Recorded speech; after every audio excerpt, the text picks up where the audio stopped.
তারপর হচ্ছে কি আছে, অনুজয়টি কর মাতাজি হয়েছে, অনুসু মাতাজি, খুশি সামন্ত মাতাজি। নমস্কার প্রভুজি। হরে কৃষ্ণ। হরে কৃষ্ণ। হুম, আমার বাড়ি পূর্ব মেদিনীপুরের রাধামণি। আমি মেদিনীপুর, পূর্ব মেদিনীপুর। হ্যাঁ, আচ্ছা, রাধামণিতে কাপড় পাওয়া যায় অনেক। হ্যাঁ, হ্যাঁ, হ্যাঁ। আমি পেশায় একজন মেকআপ আর মেহেন্দি আর্টিস্ট। হরি বল। হরি বল। হুম, আর তাহলে আপনি মেহেন্দি আর্টিস্ট, আপনার নিজস্ব কোনো ইয়ে আছে, সেন্টার আছে, ব্রাঞ্চ আছে না আপনি? না, না, এখনো পর্যন্ত সেটা করতে পারিনি। হুম, রাধারানীর কৃপা থাকলে নিশ্চয়ই পারবো কোনো একদিন। রাধারানীর সঙ্গে জয়েন হয়েছেন মানে অবশ্যই উনি কৃপা করবেন। আমরা ভগবানের কাছে প্রার্থনা করবো। হরি বল। হরি বল। তারপরে উম, পুষ জানা প্রভু,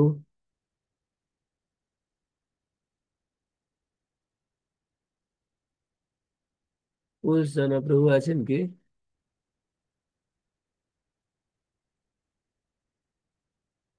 মহুয়া ঘোষ মাতাজি।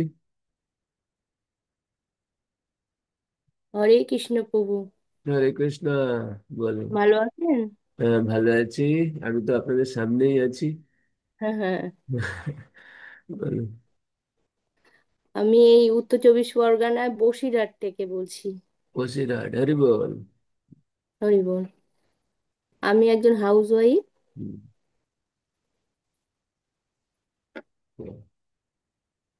খুব ভালো। বসিরহাট, বসিরহাটের কোথায়? বসিরহাট থেকে বসিরহাটের যে স্বরূপনগর আছে ওইখানে। স্বরূপনগর। হ্যাঁ, স্বরূপনগর তো আমি গেছি ওখানে অনেকবার প্রচার করতে। হ্যাঁ। আমি ওখানে মিন্টু পার্ক থেকে আমাকে পাঠাতো ওই দিকটা, আচ্ছা। অনেকবার গেছি। তারপরে কি আছে, যে মনোরঞ্জন রয় প্রভু, মনোরঞ্জন প্রভু,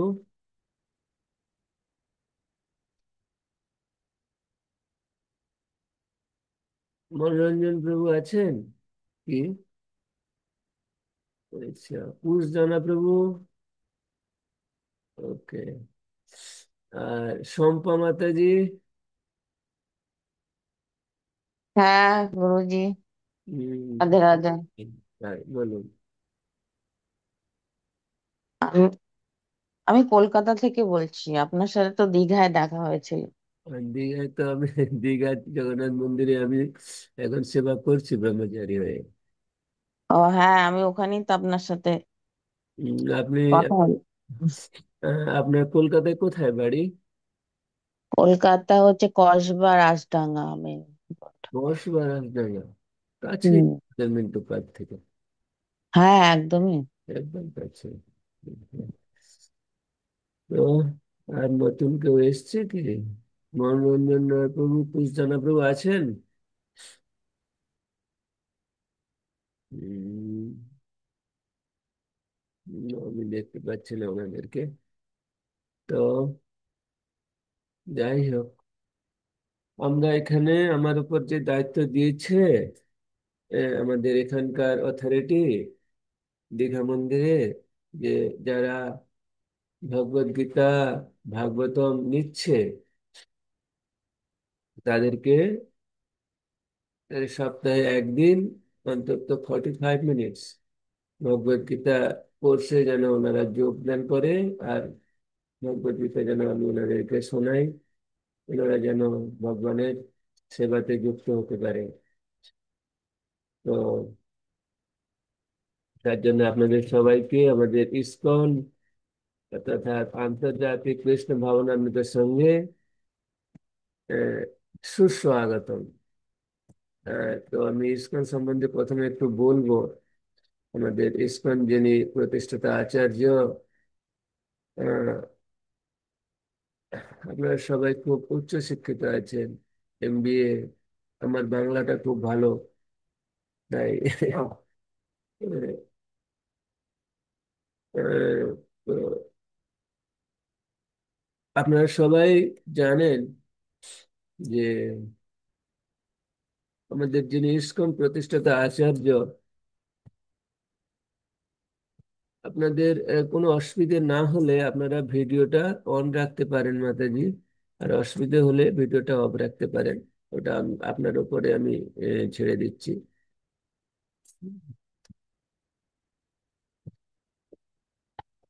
আমাদের ইসকন প্রতিষ্ঠাতা আচার্য,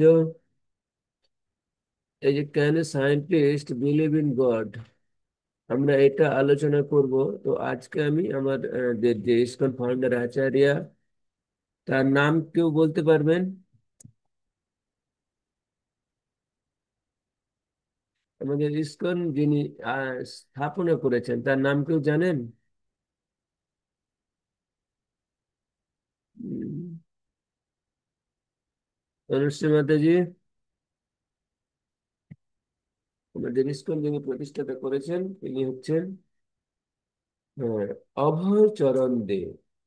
ওনার বাড়ি ছিল উম, কলকাতার টালিগঞ্জে।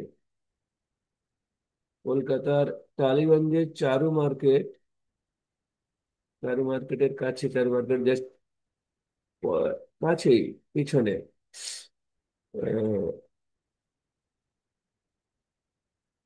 1896 সালে প্রথম এক কাঁঠাল গাছের নিচে প্রভুপাদ মানে অভয়চরণ আবির্ভূত হন।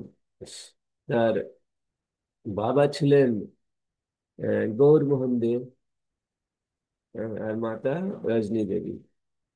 তো এই গৌরমোহন দে আর রজনী দেবীর ঘরে 1896 সালে প্রভুপাদ এক কাঁঠাল গাছের নিচে আবির্ভূত হন। তো প্রভুপাদ ছোটবেলা থেকে অত্যন্ত অত্যন্ত মেধাবী ছিল। এমনকি প্রভুপাদ যখন পড়াশোনা করতেন, ওনার সিনিয়র ছিলেন আমাদের একজন বিখ্যাত দেশপ্রেমী নেতাজি সুভাষচন্দ্র বোস। প্রভুপাদ ফার্স্ট ইয়ারে ছিলেন আর নেতাজি সুভাষচন্দ্র বোস সেকেন্ড ইয়ারে ছিলেন। তখন ভারত পরাধীন, ভারতে ইস্ট ইন্ডিয়া কোম্পানি শাসন করছে। উম, মনোরঞ্জন প্রভু বলছে আমি শুনছি প্রভু। ওকে। তো ইস্ট ইন্ডিয়া কোম্পানি আমাদের ভারতকে তখন পরাধীন করে রেখেছে, ভারতবাসীদের উপরে অত্যাচার করছে। তো প্রভুপাদ, নেতাজি সুভাষচন্দ্র যখন প্রেসিডেন্সিতে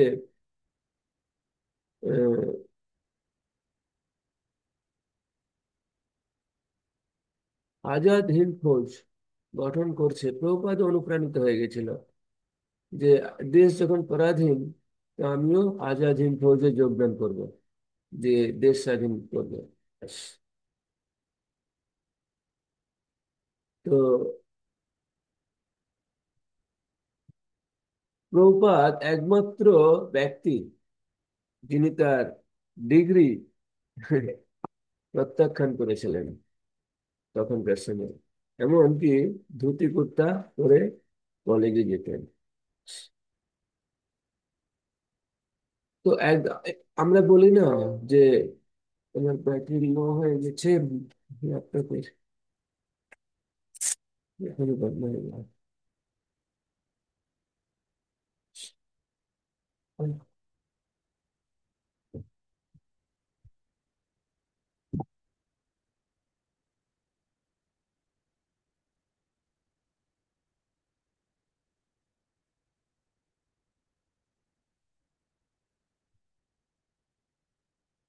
তো প্রভুপাদ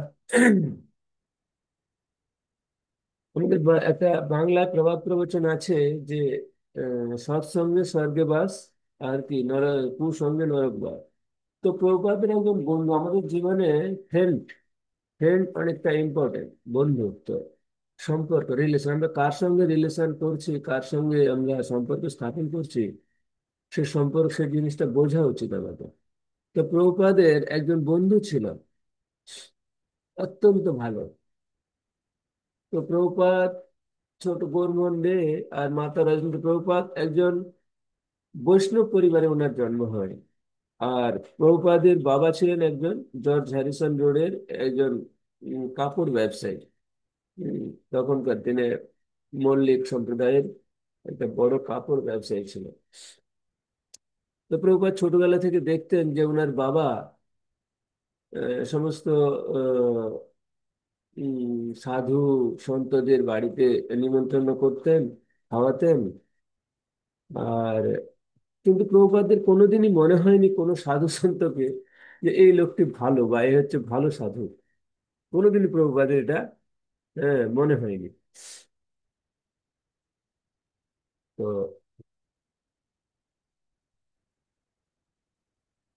প্রভুপাদ দেখতেন যে ঠিক আছে, প্রধান বাবা সাধুদের ডাকছে, খাওয়াচ্ছে, কিন্তু কোনোদিন এতটা মাইন্ডও নিতেন না, মানে মনেই করতেন না যে এরা সাধু। তো একদিন হঠাৎ প্রভুপাদের বন্ধু এসে প্রভুপাদকে বলছে, অভয়, আজকে আমরা একটা জায়গাতে যাব। তো প্রভুপাদ বলছে, কোথায় যাবে? বলছে, আমরা কলকাতার বিধাননগরে যাব, উল্টোডাঙা, আপনারা সবাই জানেন। তো প্রভুপাদ বলছে, দেখো, আমি যেতে পারবো না, আমার একটা কাজ টাজ আছে। ওর বন্ধু বলছে যে ওখানে একজন সাধু আসবে, ও সাধু আমি শুনেছি অনেক বড়, চলো আমরা ওকে দর্শন করে আসি। প্রভুপাদ বলছে, আমি ছোটবেলা থেকে অনেক সাধু দেখেছি, আমাকে কাউকে মনে হয়নি যে কোনো একজন ভালো সাধু এরা, তাই আমি সাধু দেখবো না। তো ওর বন্ধু অনেক ওকে, মানে কি, আমরা যদি আমাদের জন্য কোনো ভালো বন্ধু থাকে, আমরা যদি কোথাও যাই না যেতে চাই, তাহলে আমাদের বন্ধু আমাদের নিয়ে চলে যায়। তাই আমাদের এটা প্রথম বিচার্য বিষয় প্রভুপাদ এখানে দেখিয়েছেন, যে আমরা রিলেশন স্থাপন করব, বন্ধুত্ব করব, সম্পর্ক স্থাপন করব দেখে শুনে বিচার করে। অন্ধেরা যেমন লাঠি ঠুকে ঠুকে রাস্তায় যায়, ওরকম করব না। আমাদের বিশ্বাসটা হবে দৃঢ়, দৃঢ় নয়, প্রভুপাদ বলতেন সুদৃঢ়। তা প্রভুপাদের ওই বন্ধুটি প্রভুপাদের মানে প্রভুপাদকে জোর করে উল্টোডাঙাতে নিয়ে গেছে। উল্টোডাঙাতে যখন নিয়ে যায়, আহ, তখন ওই সালটা ছিল মনে হয় 1922 সাল। 1922 সালে প্রভুপাদকে প্রভুপাদ প্রথম তার মানে আধ্যাত্মিক গুরুর সঙ্গে সাক্ষাৎ হয়। তো প্রভুপাদের বন্ধু প্রভুপাদকে নিয়ে গেছে। প্রভুপাদ যখন ওই যেখানে ওই মহাত্মা, ওই গুরু, প্রভুপাদের আধ্যাত্মিক গুরু বসে লেকচার দিচ্ছিলেন, ওটা একটা মুখোমুখি একটা দরজা ছিল।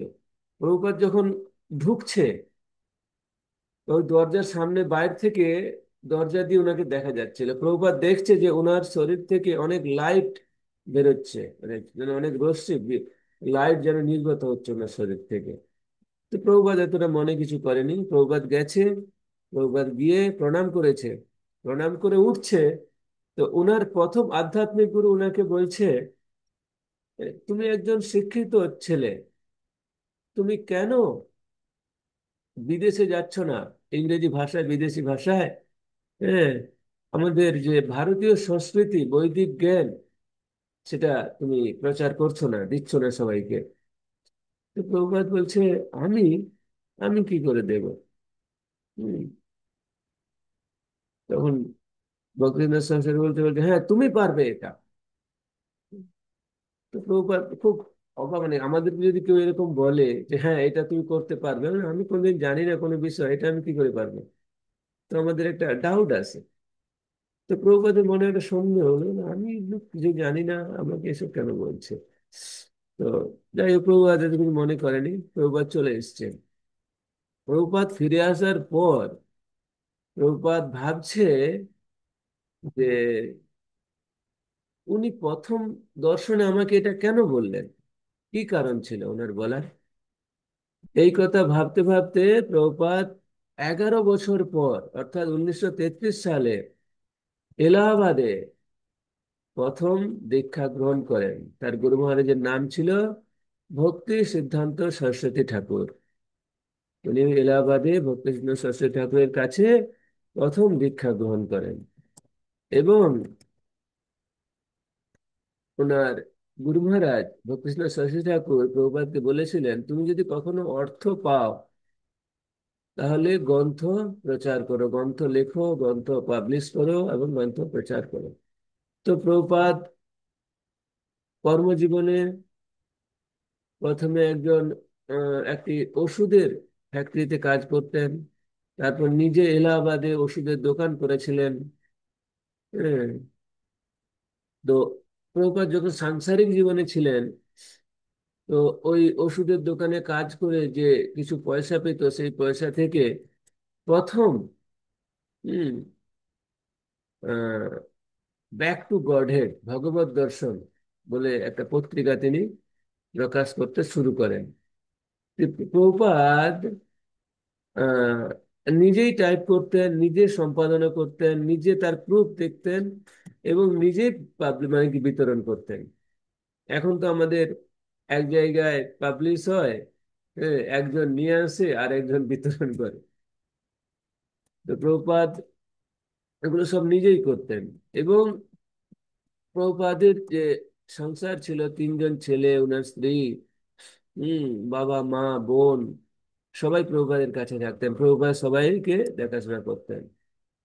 পরে 1950 সালে 54 বছর বয়সে প্রভুপাদ প্রথম গৃহস্থ আশ্রম ত্যাগ করে, আপনারা যদি আপনারা যখন ইসকনে যুক্ত হয়েছেন, আমি নিয়ে যাব সবাইকে বৃন্দাবনের রাধা দামোদর মন্দিরে। আপনার রাধা দামোদর মন্দিরে গেলে দেখবেন এখনো একটা ছোট্ট রুম আছে, যেই রুমে একদিকটায় প্রভুপাদ রান্না করতেন আর একদিকটায় পড়ে ইংরেজি ভাষায় কিং অফ অল লিটারেচার, অর্থাৎ সমস্ত বৈদিক সাহিত্যে সারাতিসার এবং কিং অফ অল এডুকেশন, সমস্ত বিদ্যার রাজা শ্রীমৎ, সমস্ত বৈদিক সাহিত্যে সারাতিসার হচ্ছে শ্রীমৎ ভাগবতম, আর কিং অফ অল এডুকেশন হচ্ছে শ্রীমৎ ভগবদ গীতা, এবং পিএইচডি অফ অল লিটারেচার সেটা হচ্ছে চৈতন্য চরিতামৃত। এই তিনটে গ্রন্থ তিনি ইংরেজি ভাষায় অনুবাদ করেন প্রথম প্রভুপাদ। আর প্রভুপাদ 54 বছর বয়সে easy to easy journey to other planets নামে একটি গ্রন্থ প্রচার করে, এবং গ্রন্থটি খুব আলোড়ন সৃষ্টি করে আমাদের বিশেষ করে যুব সমাজের মধ্যে। উম, তারপর প্রভুপাদ 1965 সালে 70 বছর বয়সে, উম, আমাদের যদি 70 বছর বয়স হয়, আমি তো এখানে দেখি অনেকে হাঁটতে পারে না, হুইল চেয়ারে নিয়ে আসতে হয়, কারোর এই হয়েছে এই 70 বছর বয়স হয়ে গেলে, 60 65 হয়ে গেলে, মানে 50 পেরিয়ে গেলে আমাদের মনে হয় যেন আমরা অনেকটা বুড়ো হয়ে গেছি। তো কিং অফ অল এডুকেশন ভগবদ গীতাতে ভগবান, আমি যখন পড়াবো, ভগবান লিখছে যে আফটার 25 ইয়ার্স, 25 বছরের পরে, আমাদের বয়স যখন 25 হয়ে যাবে, 25 বছরের পরে আমরা কখনো এটা বুঝতে পারবো না যে কৃষ্ণ কি বস্তু, what is your ultimate goal of our life, what is your aim of our life, আমাদের প্রকৃত লক্ষ্য কি, প্রকৃত উদ্দেশ্য কি, কৃষ্ণ কি বস্তু,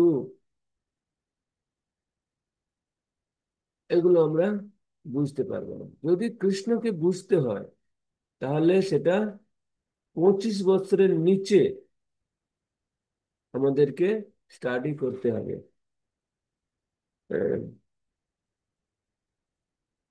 প্রভুপাদ বলেন, there is no age limit, কোনো এজ লিমিট নেই এন্টারিং দ্য ভগবত ভক্তি।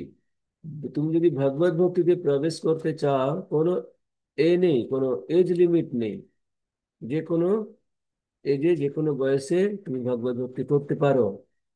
যেমন আমরা এই শ্রীমদ্ ভগবদ গীতাতে পাবো যে মহাভারতে ধৃতরাষ্ট্র বলে একজন ব্যক্তি ছিল, যে সবকিছু তার ছেলে মেয়ে পরিবার পুত্র পরিজন সবকিছু মরে গেছে, বয়স হয়ে গেছে, বৃদ্ধ হয়ে গেছে।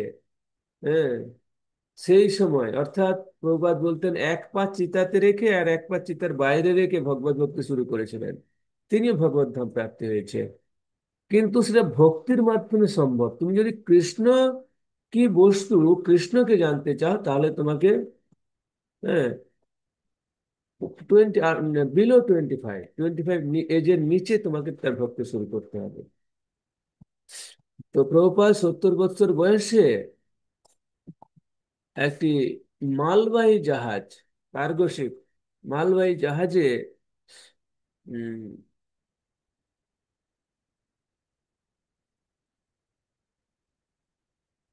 একটি টিনের বাক্স, একটা ছাতা, আর ওই টিনের বাক্সের মধ্যে একটি বই আছে, শ্রীমদ্ ভগবদ গীতা, আর পকেটে 40 টাকা, বয়স 70। যেখানে আমেরিকাতে $1 সমান এখন 89.94 না কত হয়ে গেছে। তো সেখানে প্রভুপাদের পকেটে আছে ভারতীয় মুদ্রায় 40 টাকা, মানে $1ও নেই।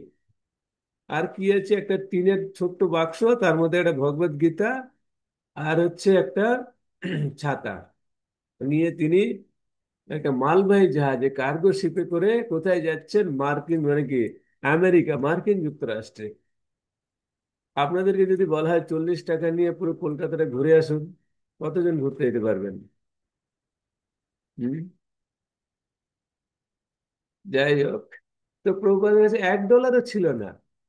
তো প্রভুপাদ যখন যাচ্ছিলেন, প্রভুপাদ কলকাতার আহ, বাবুঘাট, বাবুঘাট থেকে আহ, ওই কার্গো শিপটা ছাড়ছিল, যে নিউ ইয়র্কে গেছিল। প্রভুপাদ যখন যাচ্ছিলেন, তো প্রভুপাদ লীলামৃতে লিখছেন যে প্রভুপাদের সি সিকনেস হয়ে গেছিল। প্রভুপাদ বমি ভাব, জ্বর, সামুদ্রিক পীড়া সমস্ত, এমনকি প্রভুপাদ 2বার হার্ট অ্যাটাকও হয় ওর মধ্যে।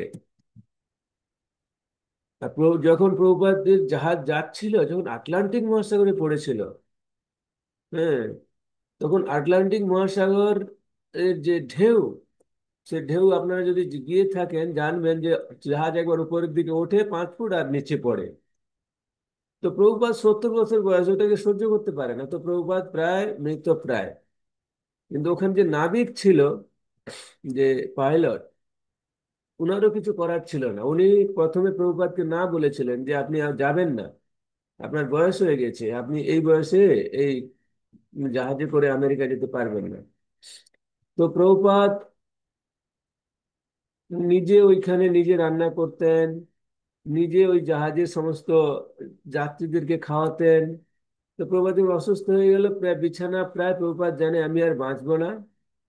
ঠিক কিছুদিন পরে ওই উম, ওখানকার যাত্রীরা প্রভুপাদের একটু সেবা করে, তো প্রভুপাদ আগের মতো একটু সুস্থ হয়। প্রভুপাদ সুস্থ হয়ে যাওয়ার পরে পুরো যে মুরারজি, অর্থাৎ যে ওই যে পাইলট, উনি যে জাহাজ চালাচ্ছিলেন, উনি পরে বলেছিলেন যে আমি 25 বছর এই সামুদ্রিক পথে জাহাজ নিয়ে যাচ্ছি আর আসছি, কিন্তু আটলান্টিক মহাসাগরকে এত শান্ত হতে কখনো আমি দেখিনি। বঙ্গোপসাগরকে এত শান্ত হতে কখনো দেখিনি। আর আমি জাহাজ চালাচ্ছি না, মনে হয় যেন কেউ জাহাজ চালিয়ে নিয়ে যাচ্ছে, আমি শুধু নির্লিপ্ত বসে আছি। তো প্রভুপাদ বলছিলেন যে কৃষ্ণ, ভগবান শ্রীকৃষ্ণ নিচে এসে ওই জাহাজের ড্রাইভিং করছিলেন, পাইলট ছিল, আর সমস্ত দেবতারা, হ্যাঁ, নৃসিংহ ভগবান সমুদ্রকে শান্ত করে রেখেছিল, তাই জাহাজটা স্মুথলি চলেছিল। তো ওই মুরারজি তারপরে বলেছিলেন যে আমি যখন ফিরবো এখান থেকে, আমার কাজ শেষ করে আমেরিকা থেকে যখন ফিরবো, আপনি আমাদের সঙ্গে যাবেন। প্রভুপাদ বলছিল আমি এখানে এসছি, তো ভারতীয় সংস্কৃতিকে স্থাপন করার জন্য। যদিও ভক্তি, ভাগবত, ভারতীয় সংস্কৃতি, প্রাকট্য স্থান ভারত। তবুও এই তিনটে জিনিসকে যিনি সারা বিশ্বে প্রতিষ্ঠিত করেছেন তিনি হচ্ছেন আমাদের ইসকন প্রতিষ্ঠাতা আচার্য কৃষ্ণ কৃপা শ্রীমূর্তি শিল অভয় চরণারবিন্দ ভক্তি বেদান্ত স্বামী শিল প্রভুপাদ। এই তিনটেকে সারা বিশ্বে প্রতিষ্ঠা করেছেন উনি। তো প্রভুপাদ সেই 70 টাকা নিয়ে আমেরিকা, 40 টাকা নিয়ে আমেরিকা গেছিল। পরে ওই 40 টাকা, 40 টাকা খরচা হয়নি প্রভুপাদের। তো প্রভুপাদ পরে কলকাতায় ফিরে এসে 40 টাকা একজন, ওই যে কলকাতার রাস্তায় দেখা যায় না ভিক্টোরিয়ার সামনে যারা রথ চালায়, ওই সারথীদের দিয়ে দিয়েছিল। হুম। কিন্তু তবুও প্রভুপাদ আজকে পুরো সারা বিশ্বে কোটি কোটি লক্ষ কোটি টাকার বিজনেস স্থাপন করে গেছে। আমরা একটা বাড়ি বানাতে পারি না, প্রভুপাদ সারা বিশ্বে রাজপ্রাসাদ বানিয়ে দিয়ে গেছে ভগবান কৃষ্ণের জন্য, ভগবান কৃষ্ণের সেবার জন্য আমাদের, আমরা যাতে ওখানে আসতে পারি। তা ইসকন, ইসকন একটি গৃহ। প্রভুপাদ বলছেন আমাদের যে যেখানে ধর্ম বর্ণ জাতি নির্বিশেষে কালা সাদা অর্থাৎ ভারতীয় আর বিদেশি একসঙ্গে গৌর হরি বলে দুহাত তুলে কীর্তন করতে পারবে, নিজেদের জীবন সাফল্যমণ্ডিত করতে পারবে। তো প্রভুপাদ যখন প্রথম নিউ ইয়র্কে বিমানবন্দরে পৌঁছায়, তো প্রভুপাদের পরনে ছিল একটি গেরুয়া বস্ত্র, হাতে একটা টিনের বাক্স, ছাতা, আর একটা সাদা রঙের জুতো পরে গেছিল। তো প্রথম যখন নিউ ইয়র্কে প্রভুপাদ পৌঁছায়, একজন সাংবাদিক প্রভুপাদকে প্রশ্ন করেছিলেন, আপনারা শুনলে অবাক হবেন যে আমরা ভারতীয়দেরকে বিদেশিরা কি মনে করে। ইংলিশে হচ্ছে থার্ড ক্লাস কান্ট্রি, যেকে বাংলায় যদি আমি এটা ট্রান্সলেট করি তাহলে শুনতে ভালো লাগবে তৃতীয় বিশ্বের দেশ, কিন্তু ওটাকে ইংলিশে ট্রান্সলেট করুন থার্ড ক্লাস কান্ট্রি। তাই আমরা ভারতীয়রা হচ্ছে থার্ড ক্লাস কান্ট্রি, এটা ইংরেজদের ধারণা। তো প্রভুপাদ যখন নিউ ইয়র্ক বিমানবন্দরে প্রথম পৌঁছান, প্রভুপাদকে জিজ্ঞেস করেছিলেন যে আপনি ওই থার্ড ক্লাস কান্ট্রি থেকে এখানে কি করতে এসেছেন, কি নিতে এসেছেন। তো প্রভুপাদ বলছিল যে তোমরা অনেক বছর আমার ভারত আক্রমণ করেছো, ভারতের সমস্ত ধন সম্পত্তি লুটপাট করে নিয়ে এসছো, কিন্তু ভারতের যে মূল্যবান সম্পত্তি, হ্যাঁ, সবচেয়ে যে মূল্যবান বস্তু সেটা তোমরা আনতে ভুলে গেছো। সেই মূল্যবান বস্তুটা আমি তোমাদেরকে দিতে এসেছি।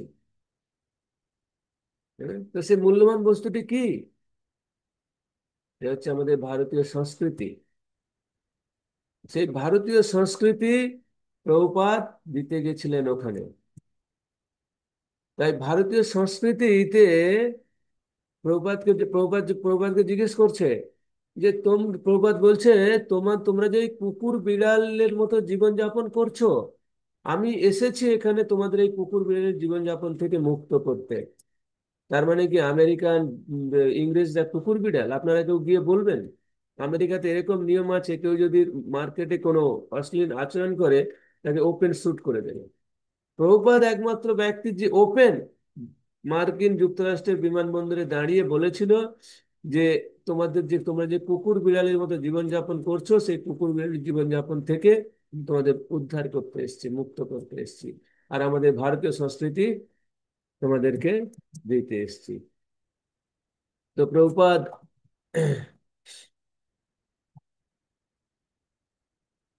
প্রথম যার বাড়িতে ছিলেন, তো প্রভুপাদ অনেক কিছু মাসখানেক থাকার পরে তো প্রভুপাদ আর ভালো লাগেনি, ওখান থেকে আরেকটা বাড়িতে চলে যান। তো প্রভুপাদ যে বাড়িতে যান, তো সে বাড়িতে একটা ছেলে ভাড়া থাকতো, ইয়াং ছেলে, ও সার্ভিস করতো। তো প্রভুপাদ ওই ইয়াং ছেলেটা প্রভুপাদের খুব ভালোবাসতো, প্রভুপাদের কখনো আসতো প্রভুপাদের কাছে, প্রভুপাদ ভগবদ গীতা শোনাতেন, কৃষ্ণ কথা শোনাতেন। প্রভুপাদ মনে মনে ভেবেছিলেন তা এই ছেলেটিকে আমি প্রথম দীক্ষা দেব। হ্যাঁ, কিন্তু কিছুদিন পরে কি হয়েছে, আহ ওই ছেলেটি, প্রভুপাদ একদিন বাইরে গেছে, তো প্রভুপাদের রুমে ঢুকে, প্রভুপাদের কাছে তো কিছু নেই, ওই টিনের বাক্স, টিনের বাক্সের মধ্যে একটি ভগবদ্গীতা আর ছাতা, আর তো কিছুই নেই। হম। তো প্রভুপাদের ওই টিনের বাক্স ফেলে দিয়েছে, ভগবদ্গীতা ফেলে দিয়েছে, ছাতা ভেঙে দিয়েছে। প্রভুপাদ আসার পরে প্রভুপাদকে খুব টর্চার করেছে। বৃদ্ধ বয়স্ক মানুষ, 70 বছর বৃদ্ধ, কি বলবে। দিয়ে প্রভুপাদকে ওই বাড়ি থেকে বের করে দিয়েছে। তো প্রভুপাদ অন্তত কষ্টের সঙ্গে, অন্তত দুঃখের সঙ্গে, প্রভুপাদ ভেবেছিল যে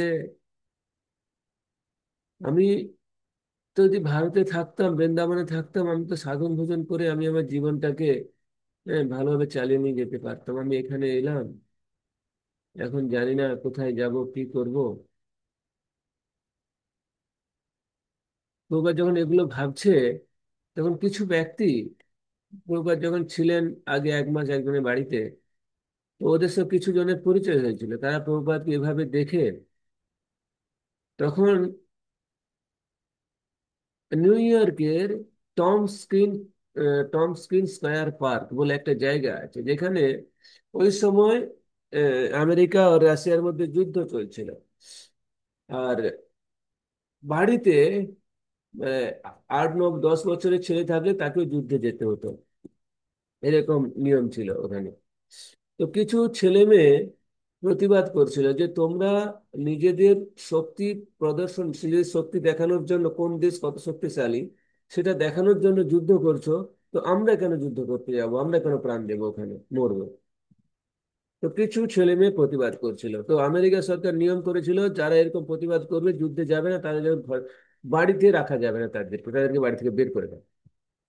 আর আপনারা অনেকেই জানেন যে ফরেন কান্ট্রি হচ্ছে ফ্রি সেক্স কান্ট্রি। আমাদের ভারতীয় সভ্যতা হচ্ছে হম যে শাস্ত্র অনুমোদিত, যেখানে শাস্ত্র যেটা বলেছে সেটা মেনে চলা। কিন্তু ফরেন কান্ট্রি তারা হচ্ছে ওপেন। হম।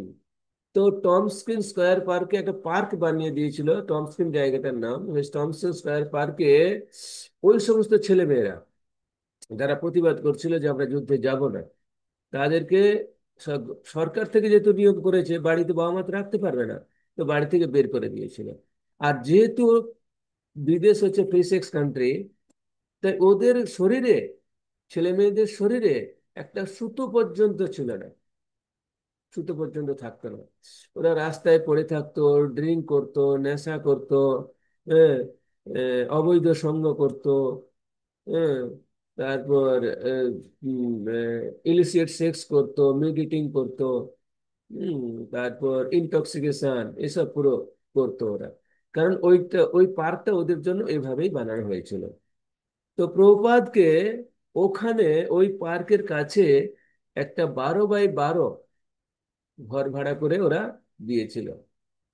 তো প্রভুপাদ চিন্তা করুন, একজন 70 বছরের বৃদ্ধ মানুষ, যে একটা 12 বাই ওখানকার একটা, ওখানকার কালচারে, আবার ওই রকম একটা জায়গাতে 12 বাই ঘরে, 12 বাই 12 ঘরে প্রভুপাদ ছিলেন। তো প্রভুপাদ এত কিছু মনে করেননি। তো প্রভুপাদ কি করতেন, করতাল নিতেন, আর প্রত্যেক দিন করতাল নিতেন। আর ওই টমস্কিন স্কয়ার পার্কে, যেখানে মেয়েদের, ছেলে মেয়েদের গায়ে একটা সুতো নেই, হ্যাঁ, একটা কাপড় নেই, সেই জায়গাতে প্রভুপাদ গিয়ে কীর্তন করতেন। হ্যাঁ, হরে কৃষ্ণ কৃষ্ণ কৃষ্ণ হরে হরে, হরে রাম হরে রাম, রাম রাম হরে হরে। তো প্রভুপাদ কীর্তন করতেন ওখানে এরকম। তো প্রায় 29 ডেজ, 29 দিন চলে গেছে প্রভুপাদ কীর্তন করছে টানা, প্রত্যেক দিন 1 ঘন্টা 1.5 ঘন্টা করে কীর্তন করেছে। তো একজন কোনো ভক্ত তৈরি হয়নি। 29 ডেজ, আফটার 29 ডেজ, 29 দিন পরে প্রভুপাদ রাত্রিতে খুব রেগে গেছে, মানে অসংখ্য পরিমাণে রেগে গেছে। রেগে ভগবান কৃষ্ণকে বলছে যে দেখুন, আপনার নিশ্চয় কিছু কার্য আছে, আপনার কিছু কাজ আছে, তার জন্য আপনি আমাকে এই উগ্র স্থানে এনেছেন। কিন্তু এতদিন চলে গেছে আর কোনো একজন ভক্ত তৈরি হয়নি। ভাগবতের কথা সে তব অবতার, ধীর হইয়া শুনে যদি কানে বারবার। এই king of all education Shrimad Bhagavatam, Shrimad Bhagavad Gita হচ্ছে আপনার, স্বয়ং আপনি। আপনাকে কিভাবে বুঝবে? ধীর হইয়া শুনে যদি কানে বারবার। ওটা যদি কেউ বারবার বারবার শুনতে হয় এবং খুব ধীর, অর্থাৎ পেশেন্স, পেশেন্স নিয়ে যদি কেউ শোনে তবে বুঝতে পারবে। কিন্তু আমি এখানে প্রত্যেক দিন গিয়ে কীর্তন করছি, আপনার কথা শোনাচ্ছি, কিন্তু কেউ একটা ভক্ত তৈরি হয়নি। তাহলে আমি এখানে কেন থাকবো? আমি এখানে থাকবো না। যদি আপনার ইচ্ছে হয় এখানে আপনার কিছু কার্য আছে, তাহলে আপনি করুন, নাহলে আমি এখান থেকে আমার ভারতে চলে যাব। প্রভুপাদ একদম দৃঢ় সিদ্ধান্ত। ঠিক তার পরের দিন প্রভুপাদ করতাল নিয়ে টমস্কে স্কয়ার পার্কে গেছে। আর প্রভুপাদ চোখ বন্ধ করে কীর্তন স্টার্ট করেছে। তো কীর্তন স্টার্ট, টানা 45 মিনিটস। যদি চোখ বন্ধ থাকে কি করবেন আপনারা? ঘুমিয়ে পড়বেন, আমরা ঘুমিয়ে পড়বো। তো প্রভুপাদ টানা 45 মিনিটস কীর্তন করেছে। কীর্তন করার পরে প্রভুপাদ চোখটা সামান্য খুলেছে, খুলে দেখে আশেপাশে ওই যে ছেলে মেয়েগুলো ছিল, যাদের গায়ে একটা সুতো পর্যন্ত নেই, কাপড় পর্যন্ত নেই, ওরা ওদের স্টাইলে ডান্স করছে। প্রভুপাদ বলছে সাকসেস। প্রভুপাদ বলছে এক ভগবানের সেবা, ভগবানের কার্য, ভগবানের কার্য সাকসেস হয়ে গেছে, সফল হয়ে গেছে। তো প্রভুপাদ দেখুন, আহ, বৃষ্টি, বৃষ্টি সব জায়গাতে হয়। পাহাড়ে হয়, নদীতে হয়, পুকুরে হয়, তালাবে হয়। বৃষ্টি সব জায়গাতে হয়, কিন্তু পাহাড় কি এক বিন্দু জল ধরে রাখার ক্ষমতা রাখে পাহাড়ে? জল কিন্তু সমুদ্র, পুকুর, তালাব এগুলো ধরে রাখার ক্ষমতা রাখে। তো কৃষ্ণ ভক্তি, কৃষ্ণ কি বস্তু, ভারতীয় সংস্কৃতি কি জিনিস, সেটা ধরে রাখার জন্য পাত্র দরকার। আর আমাদের পাত্রতা কি? Make a relation between each and other. আমাদের পাত্র হচ্ছে একে অপরের সঙ্গে ভালো সম্পর্ক স্থাপন করা। অ্যাটেন্টিভ চ্যান্টিং, অ্যাটেন্টিভ ডিলিং, এই দুটো শব্দ। ভালোভাবে ভগবানের নাম জপ করতে হবে, আর ভালোভাবে হ্যান্ডেলিং। হয়তো আজকে আমি যার সঙ্গে খারাপ ব্যবহার করছি, কালকে দেখা যাবে ওই লোকটা অনেক নাম করে গেছে, অনেক ভালো হয়ে গেছে। তো আমি যখন ওর সামনে যাব আমার খারাপ লাগবে। তাই অ্যাটেন্টিভ হ্যান্ডেলিং, আমি কারোর সঙ্গে যখন বিহেভিয়ার করছি আমার আচরণ কেমন হবে, এটা খুব গুরুত্বপূর্ণ। হুম। তাই প্রভুপাদ যখন ওরা ডান্স কীর্তন করছে, তো প্রভুপাদ বুঝে গেছে যে আমার মিশন সাকসেস। ভগবান কৃষ্ণ কৃপা করে দিয়েছে। তারপর প্রভুপাদ ওই 12 বাই 12 ঘরে একটা, আপনাদের তো 12 বাই 12 অনেকের ঘর আছে, আপনারা ভাববেন যে 12 বাই 12 ঘরে যদি পাঁচটা, একটা 12 বাই 12 ঘরকে যদি পাঁচটা ভাগে ভাগ করা হয়, পাঁচটা 5 ডিভিশন করা হয়, তাহলে এক একটা ডিভিশন কত আসবে? আর প্রভুপাদের হাইট ছিল 6 ফুট 2 ইঞ্চি। হ্যাঁ? তো প্রভুপাদ পাঁচটা পার্টিশন করে কি করেছে? একটাতে ছেলেরা থাকতো, একটাতে মেয়েরা থাকতো, একটাতে প্রভুপাদ থাকতেন, একটাতে কিচেন ছিল, আর একটাতে ভগবানের বিগ্রহ ছিল। তাহলে ভাবুন প্রভুপাদ কত কষ্ট করে, হ্যাঁ, আমাদের ভারতীয় সংস্কৃতিকে সারা বিশ্বে প্রতিস্থাপন করেছেন। তো প্রভুপাদ ওখান থেকে প্রথম 1966 13 July international established of ISKCON society, international society for Krishna consciousness, আন্তর্জাতিক কৃষ্ণ ভাবনামৃত সংঘ। হুম, তো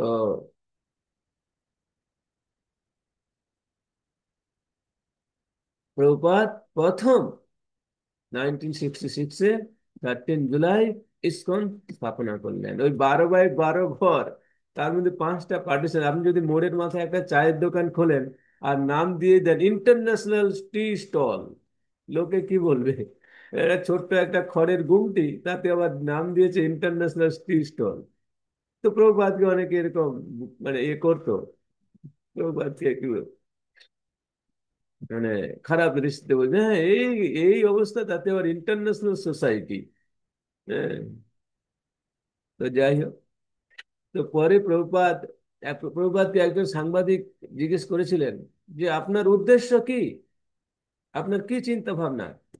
প্রভুপাদ বলছে যে আমি দেখতে পাচ্ছি যে আমার অনেক মন্দির আছে, অনেক ভক্ত আছে, অনেক শিষ্য আছে, কিন্তু এখনো পর্যন্ত কোনো ভক্ত, কোনো মন্দির তৈরি হয়নি, কোনো শিষ্য তৈরি হয়নি। অর্থাৎ প্রভুপাদ কতটা দূরদৃষ্টি সম্পন্ন ছিলেন। তো এইভাবে আমাদের 1966-এ প্রভুপাদ এত কষ্ট সহ্য করে হ্যাঁ ইসকন আহ, স্থাপনা করেছিলেন। তারপর প্রভুপাদ 1966 থেকে 1977, হ্যাঁ এই যে 11 বছরে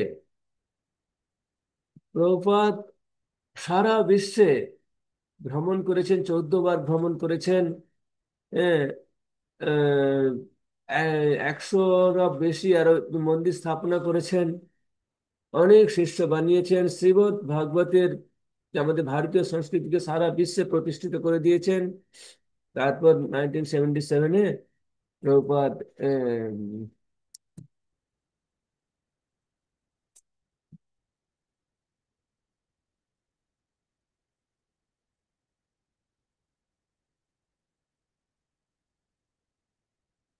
তার 1977-এ প্রভুপাদ নভেম্বর মাসে বৃন্দাবনে উনি অপ্রকট হন। তো প্রভুপাদ বলছিল যে আমাদের ইসকন স্থাপনা করার 7টি উদ্দেশ্য রয়েছে। তো এই 7টি উদ্দেশ্য আমরা আলোচনা করব নেক্সট ক্লাসে, নেক্সট সানডেতে, নেক্সট সানডে সকাল 6টাতে। এই 7টি উদ্দেশ্য আলোচনা করব। তারপর আমরা এই টপিকে ঢুকবো, can A scientist believe in god, এই টপিকে ঢুকবো। উম, তো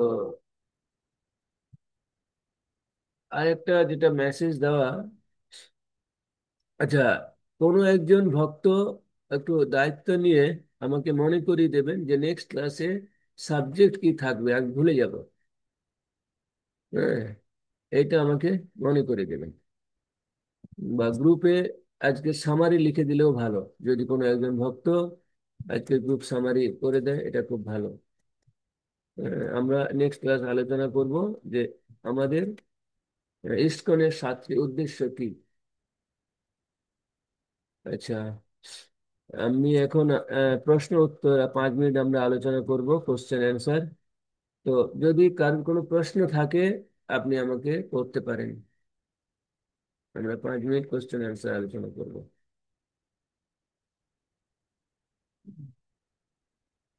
যে কোনো প্রশ্ন, আমাদের যে একমাত্র শাস্ত্র রিলেটেড হতে হবে তা নয়। আমরা ডেলি অ্যাকচুয়ালি ভগবত গীতা, আমি প্রথম দিন অনেকেই বলেছি যারা ভগবদ্গীতা নিয়েছে তাদের অনেকে শুনে থাকবেন হয়তো, যে Bhagavad Gita not a spiritual book. Bhagavad Gita spiritual বই নয়, Bhagavad Gita life manual of our daily life routine. Bhagavad Gita হচ্ছে আমাদের ম্যানুয়াল, আমাদের জীবনটাকে আমি কিভাবে পরিচালনা করবো। হুম। সুতরাং আমাদের যাত্রা, আমরা যাত্রী, কেউ ট্রেন যাত্রী, কেউ প্লেন যাত্রী, কেউ বাস যাত্রী, কেউ ভ্যান যাত্রী, আমরা হচ্ছে জীবন যাত্রী। যে আমাদের যাত্রাপথে অনেক ঝগড়াঝাটি, মারামারি, অনেক কিছু হয়। তো সমস্ত রকম কোশ্চেন আমরা এখানে আলোচনা করব। তো আমরা প্রত্যেক ক্লাসের শেষে 5 মিনিট আমরা কোশ্চেন আলোচনা করব। আপনাদের যদি ক্লাসের মধ্যে যদি কোনো প্রশ্ন মনে আসে লিখে রাখবেন বা মনে রাখবেন, যেটা আমাকে শেষে জিজ্ঞেস করবেন। আচ্ছা, উস জানা প্রভু, আমি কে? Yes, Bhagavad Gita second chapter. Bhagavad গীতার সেকেন্ড চ্যাপ্টারে এই প্রশ্নের উত্তর আছে। আমরা ভগবদ গীতার সেকেন্ড চ্যাপ্টারে যখন যাব তখন আলোচনা করব। এখন আমি শুধু আপনার প্রশ্নের উত্তরের জন্য এটা বলছি, চৈতন্য মহাপ্রভু প্রতিপন্ন করছে যে জীবের স্বরূপ হয় কৃষ্ণের নিত্য দাস। আহ, আমরা হচ্ছি স্বরূপগত ভাবে ভগবান কৃষ্ণের নিত্য দাস। আচ্ছা, আর কি প্রশ্ন করেছে প্রভু? যেগুলো সব অন্তিম সত্য মৃত্যু। তার আগে আপনি কিছু করেছিলেন কি? দেখি আমি কি আছে। উম,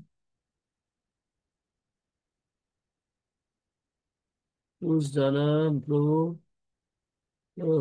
হরিদাসপুর, তমলুক, পূর্ব মেদিনীপুর। আমি PhD aspirant patient of physics, teacher also. Okay, very good প্রভু। উম, আমি মেসেজে রিপ্লাই করছি। আমি কে? আমি কে এই প্রশ্নের উত্তর আমরা ভগবদ্গীতার সেকেন্ড চ্যাপ্টারে পাবো। আমি শুধু আপনার প্রশ্নের উত্তরের জন্য বলছি, ভগবান চৈতন্য মহাপ্রভু বলেছে জীবের স্বরূপ হয় কৃষ্ণের নিত্য দাস। আর বাকি প্রশ্ন আমরা ইলাবোরেট করব আহ, ওখানে ভগবদ গীতা সেকেন্ড চ্যাপ্টারে। আমার জীবনের অন্তিম উদ্দেশ্য কি? আমার জীবনের অন্তিম উদ্দেশ্য, আমি একটু আগে চারটে কোশ্চেন করেছিলাম। What is your aim of our life, ultimate goal of our life. আমার জীবনের প্রকৃত উদ্দেশ্য, আমার জীবনের প্রকৃত লক্ষ্য কি? Back to godhead. প্রভুপাদের প্রথম পত্রিকা ব্যাক টু গড হেড। আমরা যেখান থেকে এসেছি ওখানে ফিরে যাওয়া। এক সার্কেল, যেমন আপনি যদি ট্রায়াঙ্গেল করেন, ট্রায়াঙ্গেলের ABCD তিনটে বাহু থাকে। অ্যাকচুয়ালি স্পিরিচুয়াল অ্যান্ড ম্যাটেরিয়াল, আধ্যাত্মিক এবং ভৌতিক, এই উদ্দেশ্যগুলি আমরা জানবো। যেমন উদাহরণস্বরূপ আমি বলছি, ট্রায়াঙ্গেল, ট্রায়াঙ্গেলের ABCD তিনটে বাহু থাকলে একটা বাহুকে বলা হয় অ্যাটিটিউড, একটা বাহুকে বলা হয় স্কিল, একটা বাহুকে বলা হয় নলেজ। এই তিনটে একে অপরের সঙ্গে সম্পর্কযুক্ত। একটা একটা যদি না থাকে একটা কেটে যায়। ঠিক একই রকম, যদি আমরা ভগবানের সেবাতে যুক্ত না হই, আমরা বুঝতে পারবো না আমার জীবনের শেষ উদ্দেশ্য কি। আর ভগবানের সেবাতে যুক্ত হওয়ার পন্থাটি হচ্ছে ভগবদ গীতা। আহ, সেখান থেকে আমরা জানতে পারবো আমাদের জীবনের প্রকৃত উদ্দেশ্য হচ্ছে টু সার্ভ দ্য লর্ডশিপ, ভগবানের সেবা করা। এটা হচ্ছে আমাদের জীবনের একমাত্র উদ্দেশ্য। অন্তিম সত্য কি? আহ যুধিষ্ঠির মহারাজ, যখন ধর্মরাজ যুধিষ্ঠির মহারাজকে প্রশ্ন করেছিল যে উম, সবচেয়ে আশ্চর্য কি, এই অষ্টম আশ্চর্য নবম আশ্চর্য এখন হয়েছে, তো সবচেয়ে আশ্চর্য কি, সর্বশ্রেষ্ঠ আশ্চর্য? যুধিষ্ঠির মহারাজ বলছে মৃত্যু। মৃত্যু আমাদের অন্তিম সত্য।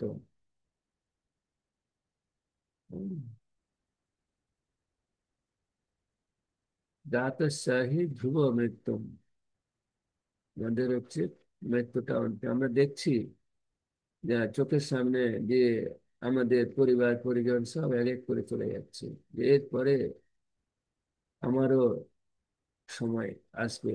খাই দাই ভালো মন্দ খাই, হেরি পড়ি চিন্তাহীন, নাহি ভাবি এ দেহ ছাড়িব কেমনে। আহ, হিন্দিতে গান বাজে না, जिंदगी एक सफर, जिंदगी एक सफर, जिंदगी सफर है तो डेस्टिनेशन कहाँ है? जिंदगी सफर है तो डेस्टिनेशन भी होना चाहिए ना।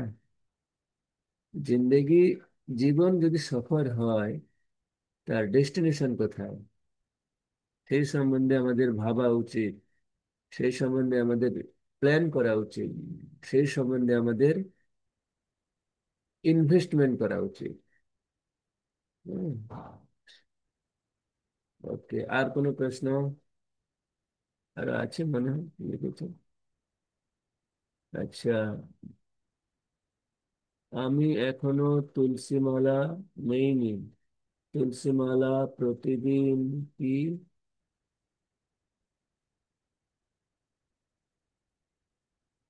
প্রতিদিন কি বাধ্যতামূলক? আচ্ছা। হুম, তুলসী মালা নেইনি মানে কি, আপনি কি গলায় ধারণ করতে চাইছেন, না জপ চ্যান্টিং করতে চাইছেন, জপ করতে চাইছেন, আমি বুঝতে পারছি না। আপনি সেটা উল্লেখ করেননি, আমি কিরকম উত্তর দেব? আচ্ছা, আর কারো কোনো প্রশ্ন আছে? হরে কৃষ্ণ। গলায় ধারণ করে নিন, ঠিক আছে। যখন ইচ্ছে হবে করবেন, আমি বলে দেবো কখন করতে হবে। ওয়েট করুন। আচ্ছা, আমার একটা প্রশ্ন ছিল, আমি উত্তর পাবেন প্রভু। আমরা কৃষ্ণকে জানবো কিভাবে? ভগবত গীতার মাধ্যমে, king of all education and king of all লিটারেচারের মাধ্যমে। আমার যেটা বলার ছিল, দেখুন আমরা তো সবাই অনলাইনে আছি, তো পসিবল আপনারা ভিডিও অন রাখলে খুব ভালো। হুম, দিলে আমরা বুঝতে পারবো। আমি তো আজকে আমরা, যদি আমরা একে অন্যকে দেখতে না পাই, জানতে না পারি, হুম, তাহলে আমাদের মধ্যে ভালো রিলেশন হবে না। আর যদি আমরা প্রোগ্রেস করতে চাই, যেমন যদি আমরা ক্লাসে গেলে কি হয়, যদি ওই বন্ধুটার সঙ্গে আমার ভালো সম্পর্ক না থাকে, ফার্স্ট বয়ের সঙ্গে, তাহলে ও আমাকে কোনো কিছুতে হেল্প করবে না। কিন্তু ওর সঙ্গে, ফার্স্ট বয়ের সঙ্গে যদি আমার ভালো সম্পর্ক থাকে, তাহলে আমাকে হেল্প করবে। ঠিক একই রকম, যদি একে অন্যকে জানতে পারে, একে অন্যের প্রবলেম, হয়তো আমার সঙ্গে অনেক প্রবলেম শেয়ার করলো না, নেক্সট ক্লাসে হবে, ইয়েস তো নেক্সট ক্লাসে আমি এভরি সানডে আমি ক্লাস করবো, কিন্তু ক্লাসে সংখ্যার পরিমাণ 10, আছে 227। আমি কিন্তু পরে এই এই ক্লাস আর ওই ক্লাস দুটো এক ক্লাস মার্চ করব, এটা আমি জানিয়ে রাখছি। হ্যাঁ, কিন্তু সেটা কখন হবে সেটা ক্লাসে অ্যাটেন্ডেন্সের উপরে নির্ভর করবে। হ্যাঁ, তাই আপনারা ভিডিওটা অন রাখলে যদি সম্ভব হয়, আমার মনে হচ্ছে হবে, মর্নিং এ কারো কোনো অসুবিধা হবে না। হুম, তো আমরা আজকে এখানেই ক্লাস বন্ধ করব, এন্ড করব। আপনাদের প্রশ্ন থাকলে আমাকে হোয়াটসঅ্যাপও করতে পারেন। আমি হয়তো অনেক সময় ফোন ধরতে পারি না, ফোন করতে পারেন, ফোন ধরতে পারি না, মনে কিছু করবেন না, আমি রিং ব্যাক করবো সময় করে। আর কিছু আপনাদের, আর কিছু জানার থাকলে আপনারা জিজ্ঞেস করুন।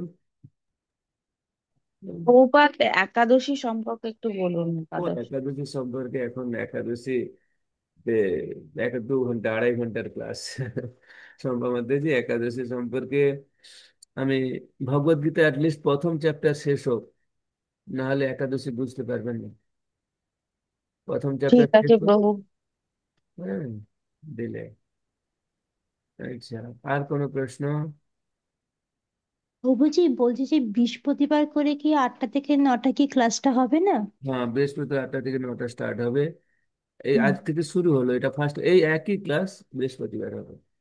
আচ্ছা আচ্ছা, ঠিক আছে জি। মানে ওখানে আমি দেখবো যদি নতুন ভক্ত থাকে, কতজন অ্যাটেন্ড করে, কি ব্যাপার। হ্যাঁ, দিয়ে আমি ধরেন সবাইকে আমার ফোন করা সম্ভব হবে না, এতজনকে। হুম, আর ইন্ডিভিজুয়ালি মেসেজও আমি পাঠাতে পারবো না, গ্রুপটা ফলো করবো। ঠিক আছে প্রভুজি। Okay. হরে আর কোনো কৃষ্ণ। প্রশ্ন? উম, আমরা কথা বলবো সবাই, কেননা এটা তো লাইভ ক্লাস হচ্ছে না, তো এটা রেকর্ডিং ক্লাস নয় যে আমরা ইউটিউবে গিয়ে শুনে নেব। সুতরাং আমাদের প্রশ্ন উত্তর কথা না বললে আমি জানতেই পারবো না। পরে যখন আমাকে ডাকবেন বাড়িতে, প্রভু ভাগবত কথা করতে আসুন, কে ডাকছে আমি তো জানি না কিভাবে যাব। হ্যাঁ, তাই কথা বলতে হবে। আপনারা ক্লাস বুঝেছেন আজকে? কতজন বুঝেছেন? হ্যাঁ প্রভুজি হ্যাঁ বুঝেছি। আরে বল। হ্যাঁ, হরি বল। যদি কিছু ভুল ত্রুটি বলে থাকি পরে আমাকে সঙ্গে সঙ্গে সংশোধন করে দেন যে প্রভু এটা ভুল। ঠিক আছে। কারণ আপনার সবাই অনেক উচ্চ শিক্ষিত, আমি এতটা শিক্ষিত নই। তো আমি আম- ঠিক আছে, পরে আলোচনা করব আমার সম্বন্ধে। হুম। তো আমরা পরের রবিবার আবার আমরা এই ক্লাস হবে, হ্যাঁ। ঠিক আছে। वंशाकल्पतरुभ्यश्च कृपा सिन्धुभ्येव च पतितानां पावनेभ्यः वैष्णवेभ्यो नमो नमः। अनंत कोटि वैष्णव वृंद की जय। श्रील प्रभुपाद की जय। निताय गौर सीतानाथ प्रेमानंदे। हरि हरि बोल। হরি বল। হরে কৃষ্ণ। हरे হরে कृष्ण। কৃষ্ণ। সবাই ভালো হরে থাকবেন, হ্যাঁ। কৃষ্ণ।